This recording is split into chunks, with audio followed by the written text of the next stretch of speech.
پھر آخرکار کئی میٹنگز کے بعد یہ طے پایا کہ امریکی الیکشنز میں روسی حملوں کو تو عوام کے سامنے رکھا جائے، لیکن اس سٹیٹمنٹ میں روسی صدر کے نام کے بجائے صرف ان کی طرف اشارہ کر دیا جائے۔ ایک ایسی سٹیٹمنٹ تیار ہو گئی براک اوباما کے دور میں کہ جس میں یہ سب کچھ لکھا ہوا تھا۔ تمام متعلقہ سیکیورٹی ایجنسیز امریکہ کی جیسے کہ FBI، CIA، NSA اور DHS یعنی ہوم لینڈ سیکیورٹی نے اس سٹیٹمنٹ پر سائن کر دی۔ لیکن حیرت انگیز طور پر سرپرائزنگلی بالکل آخری وقت میں جب سٹیٹمنٹ پر سب سیکیورٹی اداروں کے لوگوز لگنے لگے تو FBI نے اپنا لوگو یہاں سے ہٹانے کی درخواست کر دی اور معذرت کی کہ ہمارا یہاں پر لوگو چھاپا نہ جائے۔ FBI کے ڈائریکٹر مسٹر کومے کا کہنا تھا کہ FBI سیاسی معاملات میں اور خصوصاً الیکشن کے قریب ہرگز کوئی ایسا تاثر نہیں دینا چاہتی جس سے کسی ایک جماعت کو فائدہ اور دوسری کو نقصان ہو۔ اس پر پھر یہ طے ہوا کہ صدر براک اوباما وائٹ ہاؤس کی 2 ایجنسیز ہوم لینڈ سیکیورٹی اور نیشنل انٹیلیجنس کے لوگوز کے ساتھ یہ سٹیٹمنٹ آفیشیلی سرکاری طور پر جاری کروا دیں۔ یہ دونوں ایجنسیز ہی دراصل تمام ایجنسیز امریکن سیکیورٹی ایجنسیز کی معلومات کا ہب بھی ہیں۔ تو دوستو جوائنٹ سٹیٹمنٹ تیار ہوئی، اسے فائنل کیا گیا، لیکن اسے 7 اکتوبر 2016 کو 7 اکتوبر 2016 کو یعنی امریکن الیکشن سے پریزیڈنشل الیکشن سے 1 ماہ سے کچھ پہلے جاری کرنے پر اتفاق ہوا، فوری نہیں۔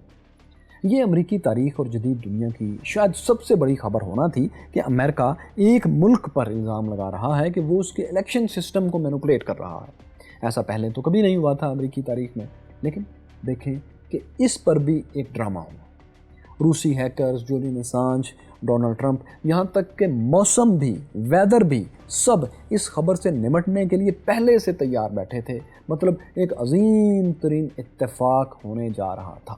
ہوا یہ کہ یہ اہم ترین سٹیٹمنٹ جاری ہونے سے کچھ دن پہلے کیٹیگری 5 کا سمندری طوفان ہریکین میتھیو مشرقی ایسٹرن امریکن کوسٹ سے امریکی ساحلوں سے ٹکرا گیا۔ کل ملا کر 600 سے زائد لوگ مارے گئے اور امریکہ کو $16.5 بلین 16.5 بلین ڈالرز کا نقصان ہوا۔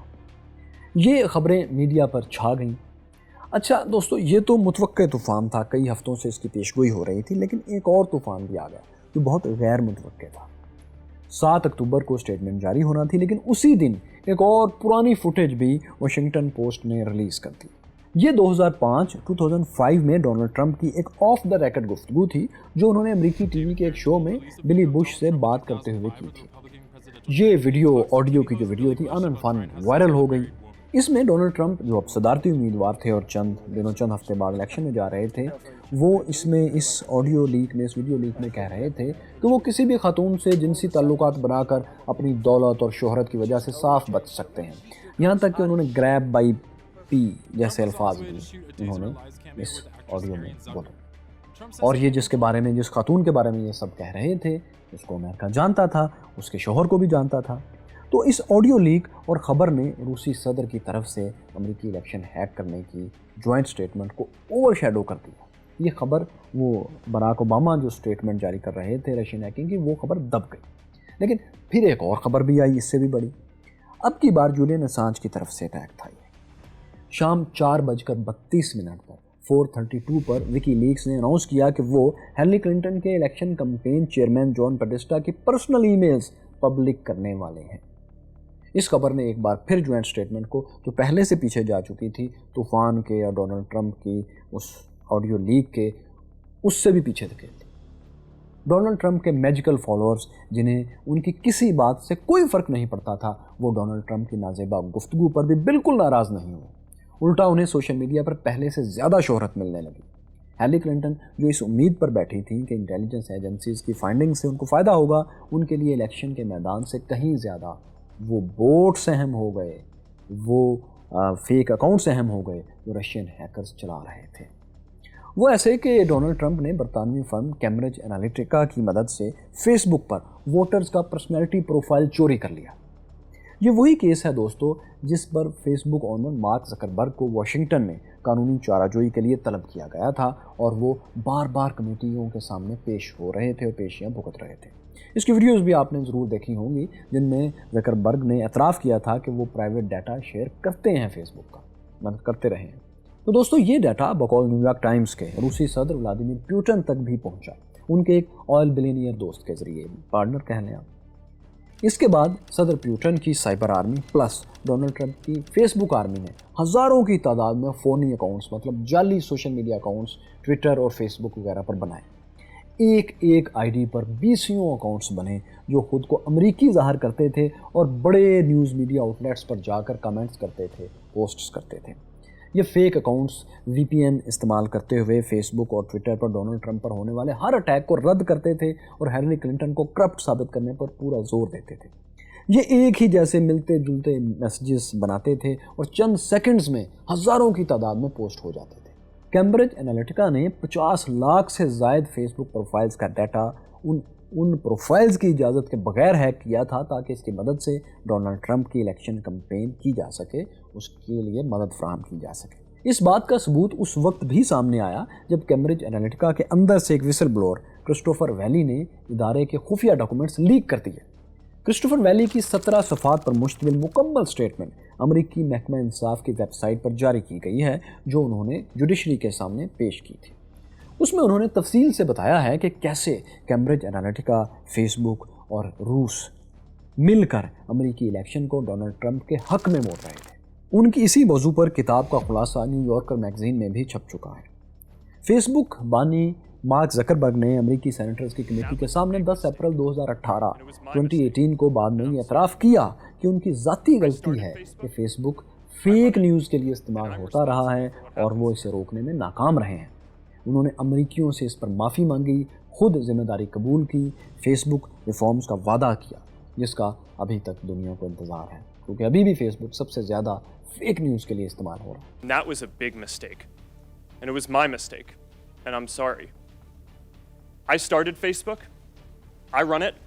And I'm responsible for what happens here.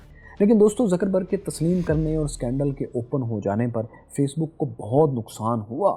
وہ ایسے کہ لاکھوں لوگوں نے اپنے پروفائلز ڈیلیٹ کرنا شروع کر دیا جس پر فیس بک کو 119 ارب ڈالرز 119 بلین ڈالر سے زیادہ کی مارکیٹ ویلیو کا نقصان ہوا۔ آج بھی فیس بک دنیا میں سب سے زیادہ ان انسٹال ہونے والی ایپ ہے بڑی ایپس میں سے۔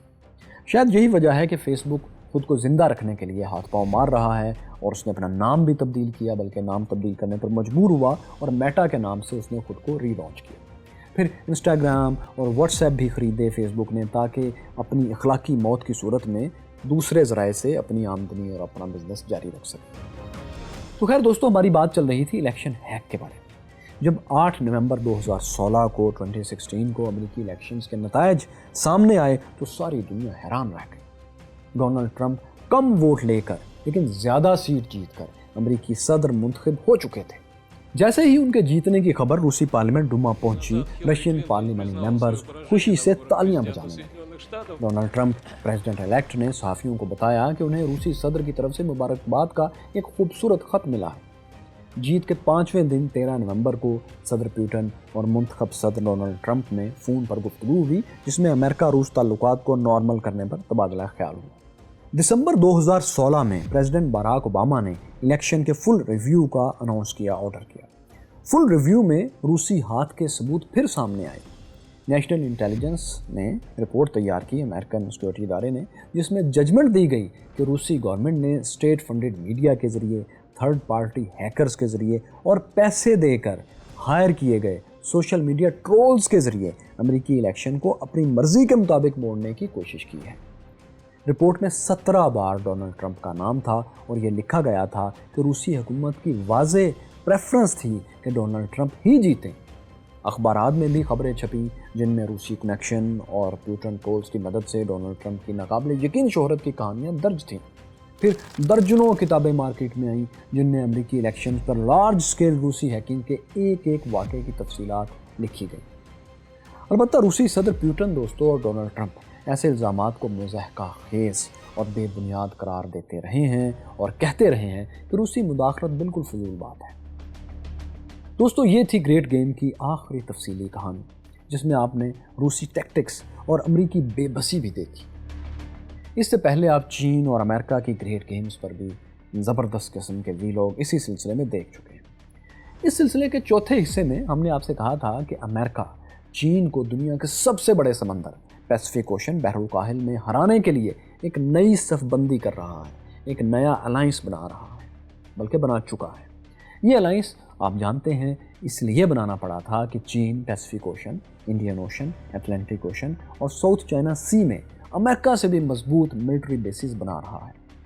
یہ بیسز تعداد میں بھی کم ہیں، لیکن تیزی سے ماڈرن بھی ہو رہی ہیں اور بڑھ بھی رہی ہیں، ان کے نمبرز زیادہ ہو رہے ہیں۔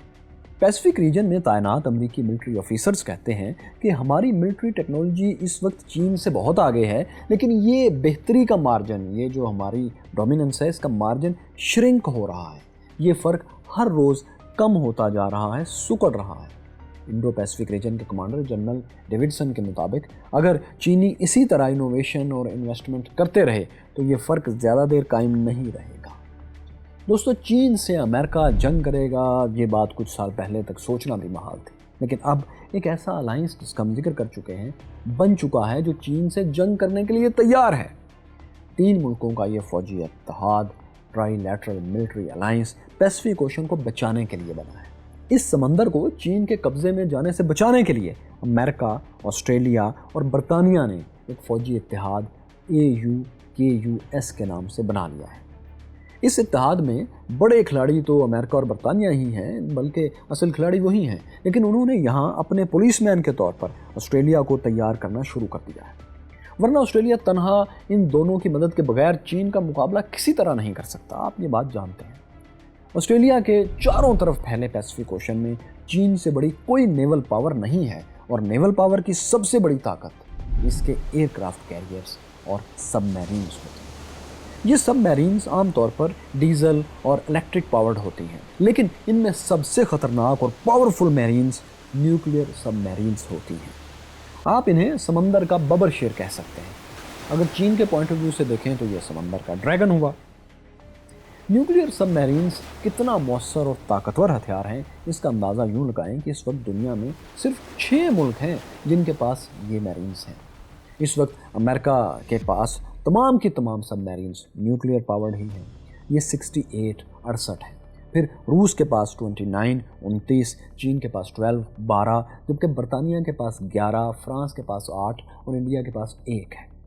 یہ ہتھیار سمندر کا ببر شیر اس لیے ہے یا ڈریگن کہ جب یہ گھات لگا کر بیٹھ جاتا ہے تو کئی سال تک سطح سمندر کے نیچے ہی رہ سکتا ہے، یعنی اسے بار بار سی سرفیس پر سطح سمندر پر آ کر ری فیولنگ کی ضرورت ہرگز نہیں ہوتی، جیسا کہ ڈیزل یا الیکٹرک سب میرینز کو جو اس پاور سے چلتی ہیں انہیں بار بار سرفیس پر آنا پڑتا ہے تاکہ ری فیولنگ ہو سکے۔